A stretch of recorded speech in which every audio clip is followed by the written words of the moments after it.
This is Dan Riley for Sports Talk on Passionate World Internet Radio. I realize how much I took for granted the athletes of the 1990s.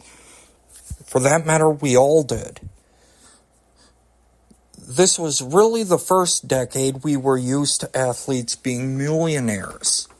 Still, sports had a certain brutality to them modern athletes just don't know, and honestly, they should be perfectly happy they didn't have to experience this stuff, because it's honestly horrifying what professional athletes had to put up with in the 1990s.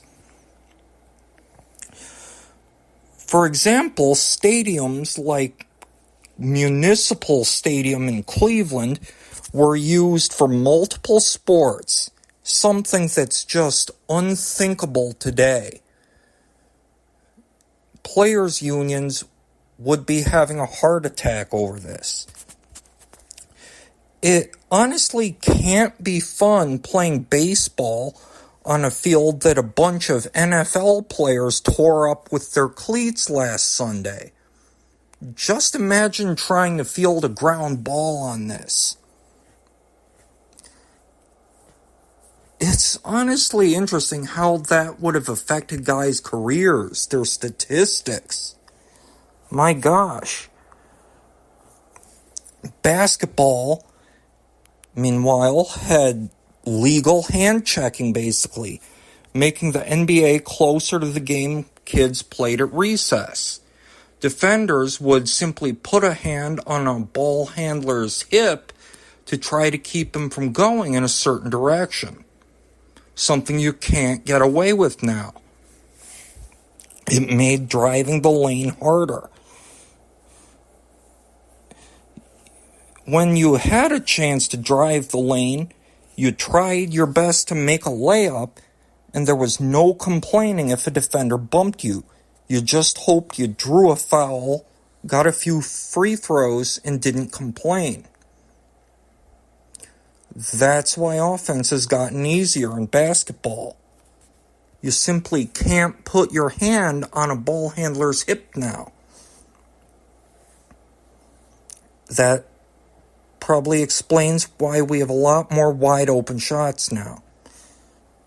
In baseball, meanwhile, we had collisions between base runners and catchers at home plate.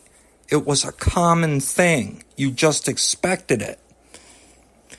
This was before we knew the truth about concussions, after all. Baseball wasn't as dangerous as the NFL. No sport was. But these collisions could be tough to watch.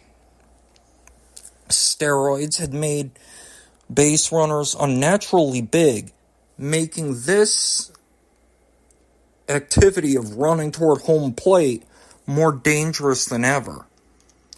It wasn't until 2011 where we put in the Buster Posey rule. The catcher can't just stand in front of home plate without the ball, and the base runner has to slide to avoid a collision if he can. Otherwise, he's out. Of course, fielding balls, meanwhile, was a lot more dangerous because baseball players were playing games on AstroTurf too. You risked a lot of facial and head injuries because of that. A ground ball took one bad hop, and you would have suffered a concussion from getting hit in the head by the ball.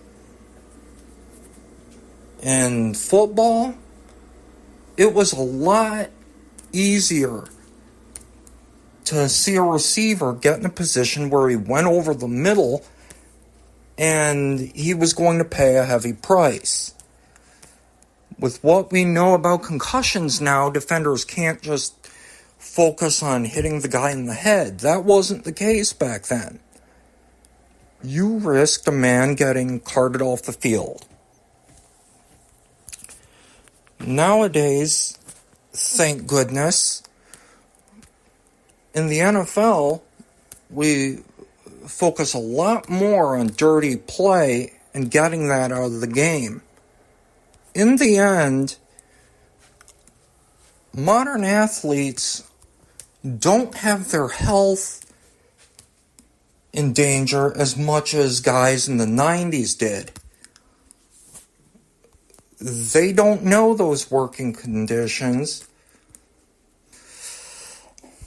and they have no idea how lucky they are that they don't. This is Dan Riley. Thank you so much for tuning in, and so long.